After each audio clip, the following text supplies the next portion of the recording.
Hello there everyone, welcome back to another Star Wars Unlimited video. Back fresh off my second PQ and second bubble. I promise I'm not going slightly insane. I missed out on Top Cut by tiebreakers again. It is what it is.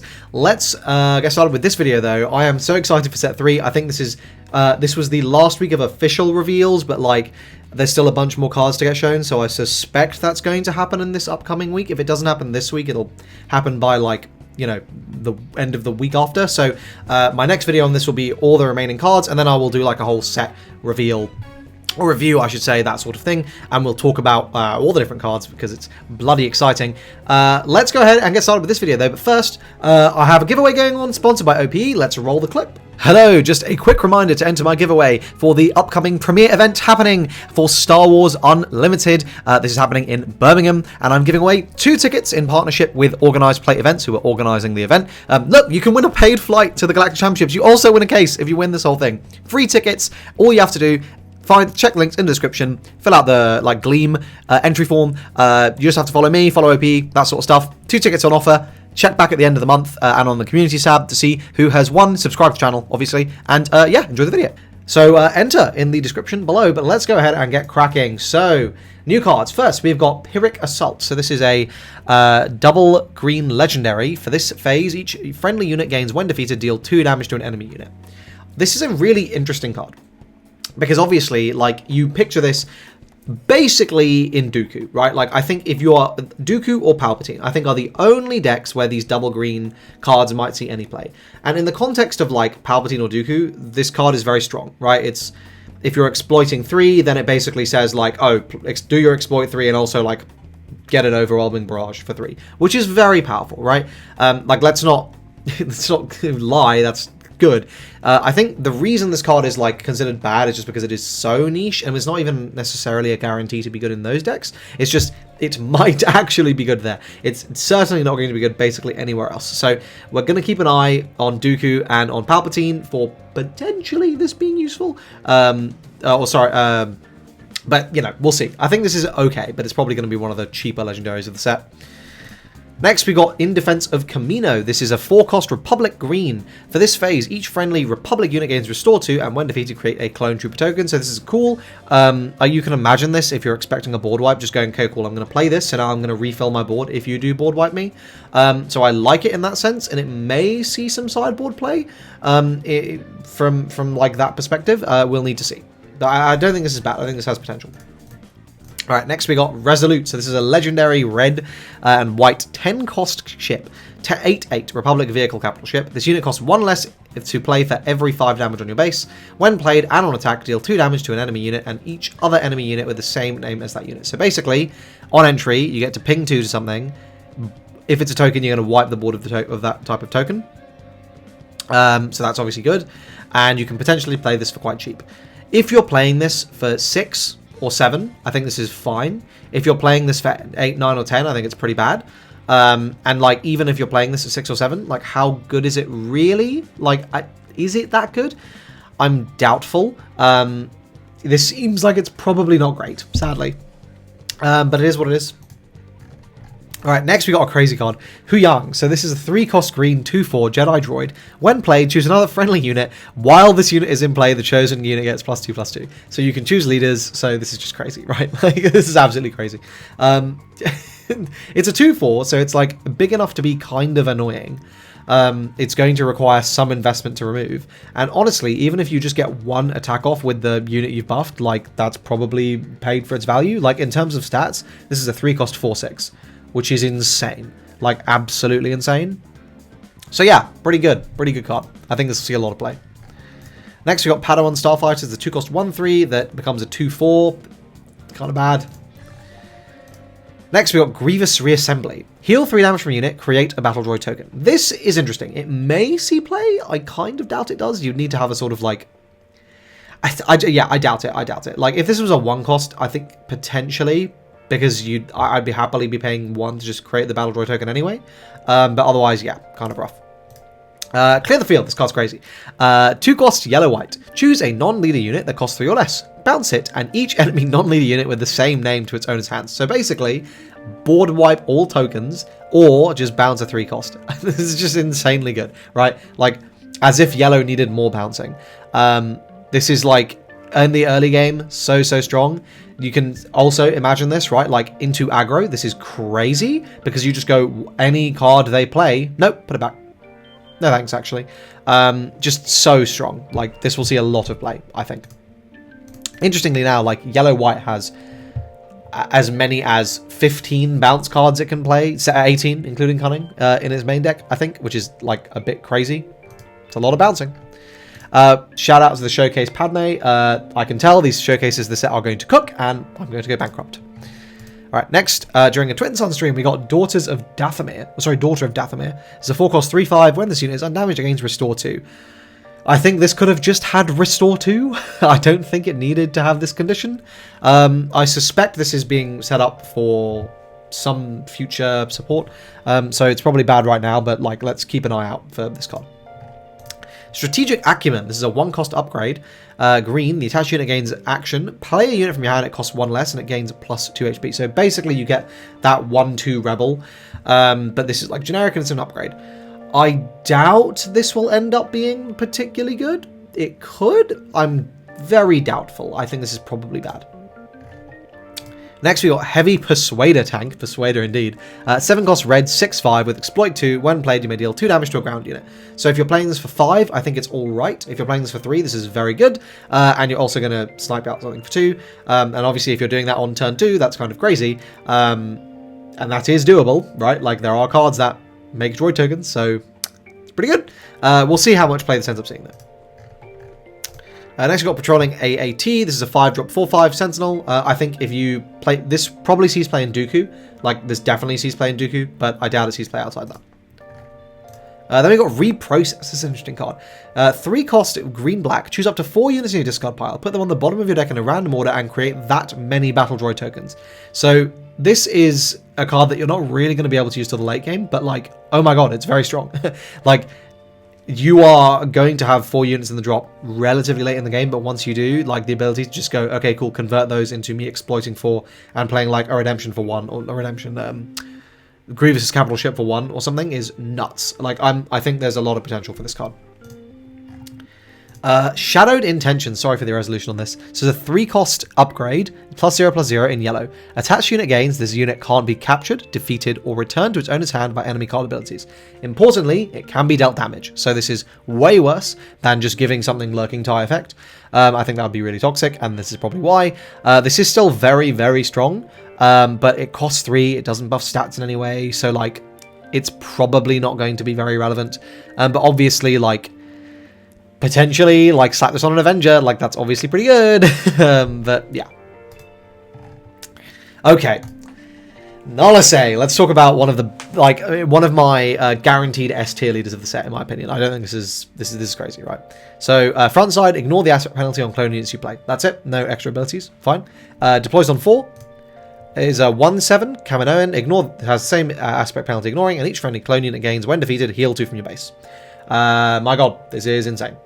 This is like the most staple, like, ridiculous, like, basically you just take the deck we've been playing this entire time in green, blue, black, and you remove some of the bad cards we were forced to play, and you put in 3 copies of Wrecker, and you put in 3 copies of Tech, and you play ECL, and you now win every control mirror ever because you have Tech and you have Wrecker, right? Like, yes, let's give the control decks Wrecker, why not? This is crazy. This is absolutely crazy. I also think, because the flip is so kind of mid, one, it's a good beef stick body to just, like, go, okay, I'll load this up with an upgrade or 2, and suddenly it's threatening, but also, 2, I'm so happy exploiting this, like, I actually don't care. So, like, I'm very happy just deploying this, exploiting something, and playing out a unit for way cheaper and getting a lot of tempo advantage because, again, you don't care about this leader ability. Like, you care about the fact you get to play Tekken and Wrecker, and that's it. You don't really care about anything else. So, yeah, I think this is nuts. I think this is really, really nuts. But here is the most nuts leader. Okay, this is the coolest leader in the game. It's not close. And I think it's busted. I really think this is busted. So, Chancellor Palpatine, playing both sides, yellow-white. This leader starts the game with this side face up. That's an interesting first line of text. Action, tap. If a friendly hero unit was defeated this phase, draw a card, heal 2 from your base, and then flip this leader. Okay, that's interesting. No epic action. Darth Sidious, playing both sides, yellow-black. Action, tap. If you played a black card this phase, create a Clone Trooper token, deal 2 damage to each enemy base, then flip this leader. So, what is the trade-off, right? This is crazy. What's the trade-off here? The trade-off is you lose out on a deploy. What is the plus side? Your card pool kind of doubles. You kind of just get to choose 2 colors and play, or 1 color, and play the full breadth of busted cards that are available. You get access to synergies that previously didn't exist. And on top of that, I don't know if you guys noticed, but this loop, like, it's self-fulfilling, right? So the first time you flip, you have to engage that yourself, right? But then, when you're on the villain side, you play a villain card. All you need to do is basically just like never have initiative, and then your opponent claims, and you go, cool. Sidious action, create a Clone Trooper token, deal 2 to the base, flip leader. I'm back on Chancellor Palpatine, and now my Clone Trooper token, as soon as you remove it, you defeat it in any way, I can flip right back to the villain side. And I can do that at any point. And so you can kind of have this thing where, and you can do that at any point in the turn. There's no rush, and like whenever you just want to like heal and draw and like do whatever you want, right? So I think this is insanely strong. On top of that, like, yellow is probably the best color this could have been in. There are so many powerful cards in yellow that you are just going to jam into this. But in particular, like, the idea of giving a black deck access to Spark of Rebellion, the new R2-D2, Millennium Falcon is crazy. Just really, really powerful. This is probably a burn deck, right? Like, you are probably trying to deal as much damage as fast as you can. And there's going to be a lot of skill in knowing, like, which side you need to be on. This is going to be a really tough deck to play because you are going to be needing to manage the side of the deck you're on. But you don't have to flip, right? Like, if you're just drawing dark side, you can just stay on dark side, right? Like, I think that's fundamentally, like, fine. So there is going to be skill here. It's going to be a really hard deck to play. I am super, super excited. I really hope this gets 1 or 2, like, particular support cards just to, like, really push it. But yeah, I think this is nuts.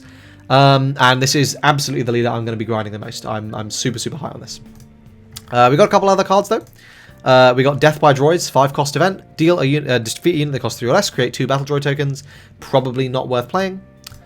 Unless it's it's not a separatist, is it? No. The Zillo Beast. This is a 9-cost 10/10 creature. When played, give each enemy ground unit -5, -0 for this phase. And then when the regroup phase starts, heal 5 damage from this unit. So, this is meant to really help you stabilize and be very hard for your opponent to kill. How good is this? I'm not 100% sure. I think, like, there's an interesting application to this card where, like, you can just play it and then claim, and then and your opponent's probably not going to be able to kill it, and then you just swing 10 and it closes out the game. Like, I think it's really strong. Like, I think it just buys you that turn. I don't know how universally strong that's going to be. Again, this doesn't touch space as well, so it's like, how good is that? I definitely think this card has potential, though. Here we've got the double blue card this set. It's rare, but it's 3-cost double blue, 3/4 Fringe Trooper. When this unit completes an attack, choose a unique unit. For this phase, if damage would be dealt that unit, prevent 1 of the damage. I think this is crazy. This is really, really strong. You can choose itself, and you can choose anything else. Like, in particular, you're probably going to be choosing your leader. I think double blue loves this card. I wish it was a 3/5, but whatever, right? And the fact you can choose this is, like, quite relevant. So yeah, fan of this card I think is really, really solid.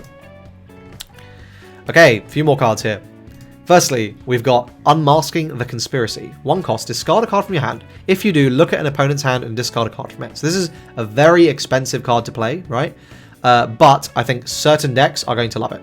Afra, Kylo, right? These decks that are absolutely fine with discarding cards, and the fact you just get to take a peek at your opponent's hand is super valuable.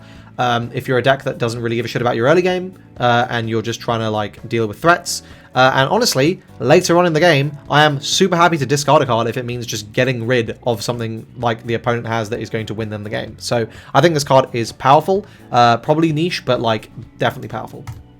I'm not even really going to waste time talking about this card. It's just really bad. I just don't know when you would ever care about this. Foresight is a 1-cost upgrade in blue. Attached unit gains when the regroup phase starts. Name a card, then look at the top card of your deck. If it's the named card, you may reveal it and draw it. So this is basically draw 3 in Yoda. You go from drawing 2 a turn to drawing 3 a turn.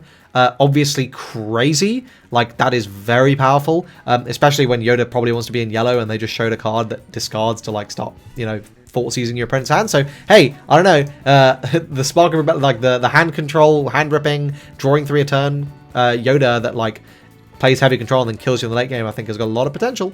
This is also quite good in Gar, and I think just in general, like, this is just a powerful upgrade, right? Like, the worst case is, right, like, you just scry and it's 1 cost for a +2 health. Like, that can be quite good. But yeah, I think in Yoda, this is really strong. And then here we've got just a generically busted card. Jin Urso, 2 cost, red, white, 3/2 rebel. I don't need to say anymore, but while an enemy unit has been defeated this phase, this unit gains +1/+0 and gains Saboteur. Why not? So it's a 4-cost attack. So it's a 4 attack unit. It's just mad. It's so strong. Yes, you play this in your rebel at aggro decks. Whoa, who could have seen that coming, right? And that's it. That is it for this week's card reveals. So we've got all the leaders now. I think they're probably going to start showing us the showcases, and hopefully we will get the remaining cards from the set soon. I think there's like 40 or 50. Still a couple legendaries to be seen. I think it's 2. So by no means is there like no gas left in the tank. I'm so excited for the set. I can't wait to start brewing Palpatine. It is absolutely the leader I'm most excited for. Keep an eye out for a tier list. I'll be ranking all of the leaders and we can discuss that. So let me know what you think of all these cards in the comment section down below. Please enter the giveaway sponsored by OPE, and I hope to see you guys in the next video. Oh, like, subscribe, all that stuff. Cheers.